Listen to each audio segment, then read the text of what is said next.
కర్నూలు జిల్లా ఆలూరు నియోజకవర్గంలో politics heat ఎక్కాయి. TDP కార్యకర్తలపై దాడికి పాల్పడ్డారన్న ఆరోపణలపై వైసీపీకి చెందిన స్థానిక ఎమ్మెల్యే బి విరూపాక్షిని ఆయన కుమారుడు చంద్రశేఖర్ను పోలీసులు అరెస్టు చేశారు.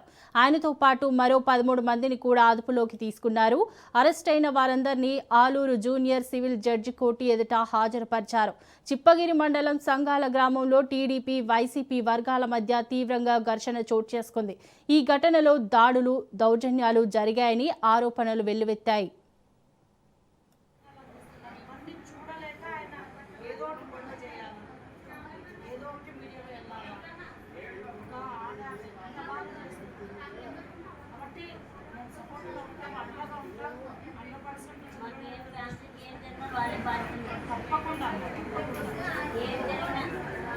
గవర్నమెంట్ లేనప్పుడే ప్రతిపక్ష ఎమ్మెల్యేగా ఉన్నప్పుడే ఇన్ని దాడులు చేశారంటే ఇది గవర్నమెంట్ అసలు ఆనందాన్ని బతకరించేవాళ్ళు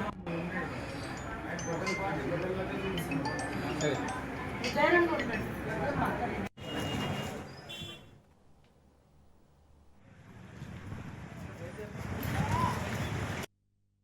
రాత్రి 8 గంటల సమయంలో చిప్పగిరి మండలంలో సంగాల గ్రామానికి దాదాపుగా 200 మందితో వెళ్లి వైసీపీ గూండాలు విరూపాక్షి, అలాగే వాళ్ళ తమ్ముడు శ్రీరాములు, అలాగే వాళ్ళ కొడుకు చంద్రశేఖర్ వీళ్ళందరూ కూడా కలిసి సంగాల గ్రామంలో ఉన్న టీడీపీ నాయకుడు వాళ్ళ ఇంటికి వెళ్ళి ఆయనను తల కూడా పగలగొట్టి కట్టెలతో, కర్రలతో, రాడ్లతో కూడా గాయపరచడం జరిగింది.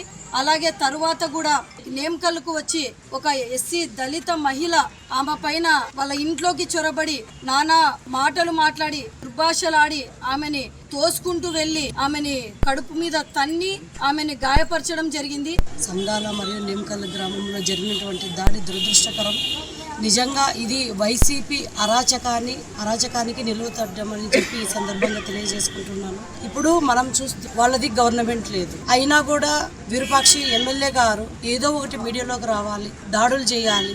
ఎందుకంటే ఇక్కడ అభివృద్ధి జ్యోతి గారి ఆధ్వర్యంలోనే చాలా బాగా జరుగుతుంది. ఒక చిన్న గొడవని తీసుకొని ఆయన అంతమంది వాళ్ళ వెనక రౌడీ మూకలు తీసుకొని వచ్చి ఒక దళిత మహిళని ఆ విధంగా ఆ అమ్మాయికైతే ఈ నైట్ని మొత్తం చింపేశారు. అంటే నిజంగా ఇది ఒక మహిళను వివస్త్రం చేయడమే. ఆ అమ్మాయి ఈ రోజు ఎంత బాధపడుతుందంటే కన్నీరు మున్నీరు అవుతుంది. రాత్రి 8 గంటల సమయంలో చిప్పగిరి మండలంలో సంగాల గ్రామానికి దాదాపు